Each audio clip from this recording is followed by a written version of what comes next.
Welcome to Montague House 2023, all the feels.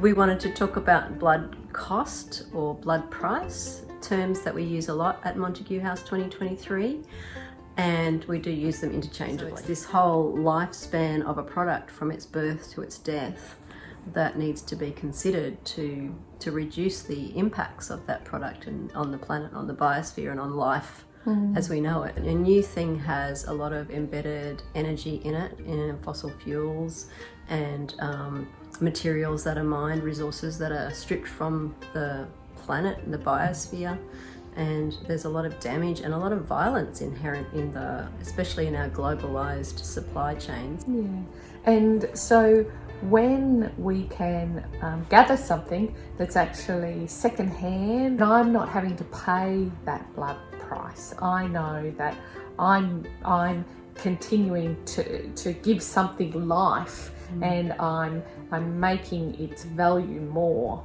So in the last few months, I've been really practicing being prepared to go shopping. So gathering plastic containers or glass jars that I can fill things with, and having all of those things ready to go. And I get to the market and the strawberry seller wants to give me strawberries in a plastic container.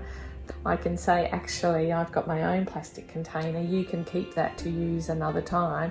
I'm not creating a blood price with that. I'm not taking a new resource and using it just for myself and then throwing it in the bin. I'm being as thoughtful and conscious of what I'm consuming as I can be. I've been working as a child protection worker, and the contradiction for me that on one hand I'm working to protect children and to help them not be exploited, but then at the same time I'm buying a $5 t-shirt that's being made by a child in a sweatshop under horrific conditions.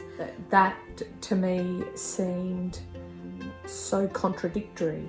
How could I put my hand on my heart and say I'm committed to child protection when children from all over the world are being used in such horrific ways? I'm wanting to make a really conscious choice in the way I spend my money, in the way I engage with the world, and I want to recognise all those hidden costs, Jo. I also think in terms of our children, my grandchild, children and grandchildren around the world, and just us continuing to use fossil fuels at the rate that we currently do puts their future in complete jeopardy.